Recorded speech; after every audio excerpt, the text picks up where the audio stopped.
आज democratic party of India सकल मातंग समाजाच्या वतीने आष्टा तहसीलदार साहेब अपर तहसील कार्यालय या ठिकाणी तहसीलदार लिंबारे साहेब यांना आपण या ठिकाणी निवेदन सादर केलेलं आहे। खऱ्या अर्थानं गेल्या 2-3 महिन्यामध्ये महाराष्ट्रामध्ये प्रचंड असे मोर्चे मातंग समाजाचे निघत आहेत। त्याचं कारण असं आहे की अबकडं वर्गीकरण तात्काळ लागू करावं या मागणीसाठी सातत्यानं गेल्या 3 महिन्यापासून महाराष्ट्रामध्ये फार मोठं वादळ सध्या सुरू आहे।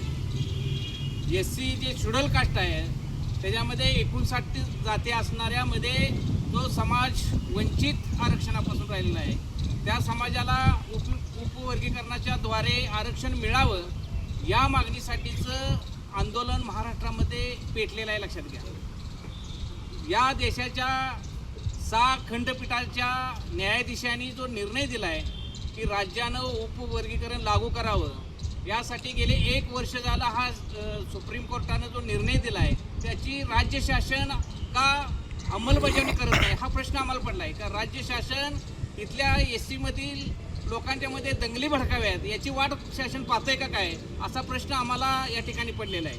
खऱ्या अर्थानं हे उपवर्ग तातडीनं लागू करायला पाहिजे होतं, परंतु राज्याचे मुख्यमंत्री सातत्यानं याच्यावर फक्त भाषा बोलतायत की आम्ही लागू करणार आहे, पण हे दीर्घाई का करतायत? का इथलं वातावरण महाराष्ट्रामधलं गढूळ झालेलं असताना सुद्धा मुख्यमंत्री याच्यावर दीर्घाई करत आहेत। म्हणून डेमोक्रेटिक पार्टी ऑफ इंडिया त्याचबरोबर सकल मातंग समाज इथले सर्व संघटनेचे पदाधिकारी मिळून आम्ही 9 ऑगस्ट क्रांती दिनाच्या दिवशी आष्ट्यामध्ये मुख्यमंत्री येत आहेत त्यांच्या दौऱ्यामध्ये आम्ही त्यांना निदर्शनं झेंडे दावणार आहोत। कारण इथलं शासन प्रशासन हे इथल्या व्यवस्थेच्या विरोधात काम करत आहे, त्यांना जे हवं त्या पद्धतीने करत आहे, ते हुकुमशाही पद्धतीनं इथलं सरकार काम करत आहे। म्हणून आम्ही ही भूमिका घेतली। जर मुख्यमंत्र्यांनी जर हे उपवर्गीकरण लागू केलं नाही तर हे आंदोलन प्रचंड अशा पद्धतीने पेटणार आहे। म्हणून डेमोक्रेटिक पार्टी ऑफ इंडियानं सुद्धा निर्णय घेतला की महाराष्ट्रामध्ये मुंबईच्या आझाद मैदानावर आम्ही प्रचंड असा मोर्चा निघणार आहे, लक्षात ठेवा। म्हणून मुख्यमंत्र्यांनी दखल घ्यावी की तातडीने हे कुठेही वादविवाद न होता ते वादविवाद थांबले पाहिजेत यासाठी मुख्यमंत्र्यांनी तातडीनं उपवर्गीकरण लागू करावं या मागणीसाठी आज आम्ही निवेदन दिले। इथल्या शासन आणि प्रशासनानं गांभीर्यानं नोंद घ्यावी, अन्यथा याचा उद्रेक झाल्याशिवाय राहणार नाही आणि याला शासन आणि प्रशासन जबाबदार राहणार आहे। एवढंच मी या निमित्तानं सांगतो।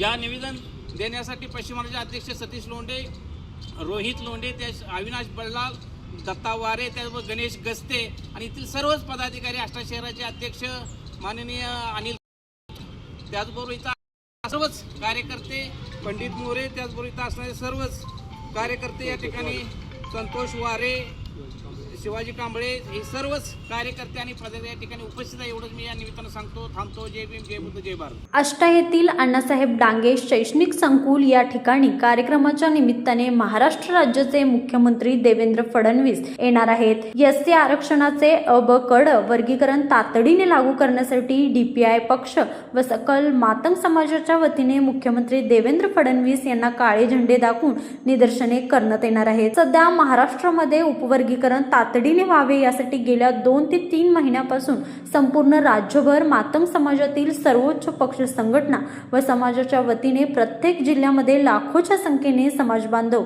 महिला भगिनी, कार्यकर्ते आंदोलन करत आहेत। न्यायाधीशाच्या खंडपीठाने उपवर्गीकरण करण्यासाठी निर्णय दिला असून तो निर्णय राज्य शासनाने लागू करावा व लवकरात लवकर अंमलबजावणी करावी असा निर्णय झालेला असताना सुद्धा राज्य सरकार दिरंगाई का करत आहे? सध्या राज्यामध्ये वर्गीकरणाच्या संदर्भात वातावरण गढूळ झाले आहे। राज्य शासन राज्यामध्ये दंगली होण्याची वाट पाहत आहे का असा प्रश्न मातंग समाजाला पडलेला आहे। तरी राज्य शासनाने व राज्याचे मुख्यमंत्री देवेंद्र फडणवीस यांनी ब-ड वर्गीकरण तातडीने लागू करावे या संदर्भात वाळवा तालुका डेमोक्रेटिक पार्टी ऑफ इंडिया पक्ष व सकल मातंग समाजाच्या वतीने मुख्यमंत्री देवेंद्र फडणवीस यांना काळे झेंडे दाखवून निदर्शने करण्यात येणार आहेत। याची शासन व प्रशासन यंत्रणेने गांभीर्याने नोंद घ्यावी। सदरचं निवेदन आष्टा अप्पर तहसीलदार लिंबारे यांना देण्यात आले आहे। निवेदन देताना उपस्थित कार्यकर्ते अशोकराव वायदंडे, राज्य प्रवक्ते DPI सतीश लोंढे, अध्यक्ष पश्चिम महाराष्ट्र रोहित लोंढे, वाळवा तालुकाध्यक्ष दत्ता वारे, आष्टा शहर अध्यक्ष अनिल थोरात, अध्यक्ष दलित महासंघ अविनाश बल्लाळ, पंडित मोरे, शिवाजी कांबळे, गणेश घस्ते, संतोष घस्ते सह पदाधिकारी व कार्यकर्ते उपस्थित होते। कुंभजून लाईव्ह मराठीसाठी विनोद शिंगे।